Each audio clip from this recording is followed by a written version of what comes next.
Welcome to this episode of Growth on Purpose with me, Claire Chandler.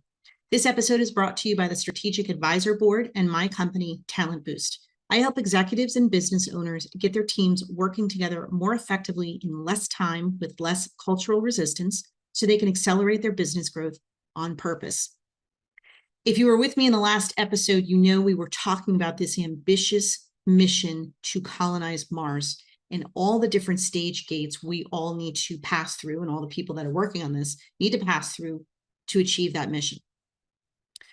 And I also mentioned the concept of mission control. So even if you didn't see yesterday's episode, surely you know what I mean by mission control. It's that group of super smart, literal rocket scientists who are in the same room before a rocket or spaceship or space shuttle can launch.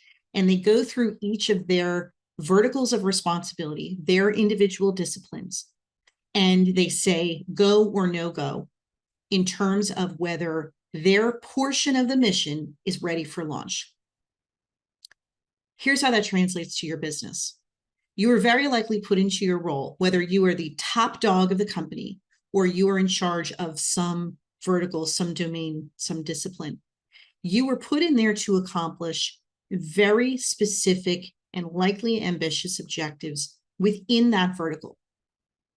Undoubtedly, you are incentivized on the level to which you and the team in your command can achieve those objectives within your vertical.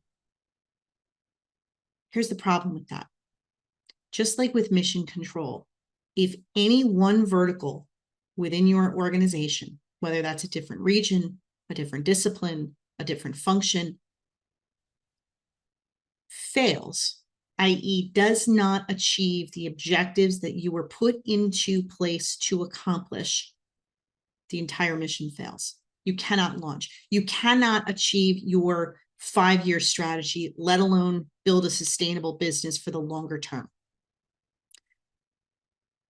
You have to advocate for your vertical. There's no question about that. You were put in that role to be the expert, to be the leader, to be the clear steward of where you need to go within that discipline or that region or that function. But as a fellow member of a leadership team, if you are not thinking and acting horizontally, your business cannot sustain, cannot grow, cannot scale, cannot attract the right talent to contribute to achieving your mission. So a couple of ways that you and your fellow leaders can start to think and act horizontally. First, you have to get to know each other's style, everyone's DNA. Get to know each other's strengths, your blind spots, your communication preferences, your communication deal breakers.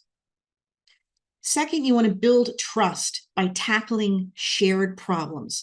It is not going to be an effective use of your time or your role as a leader to get into a room and just defend your turf, your budget, your resources, your talent. So start with a problem you have in common and tackle that together.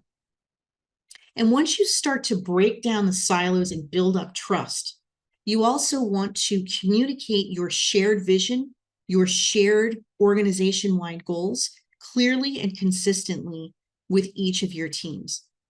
Those are the ways you can start to erode the walls that you have built up between your vertical silos and start to think and act horizontally. And only then can you achieve your very ambitious mission.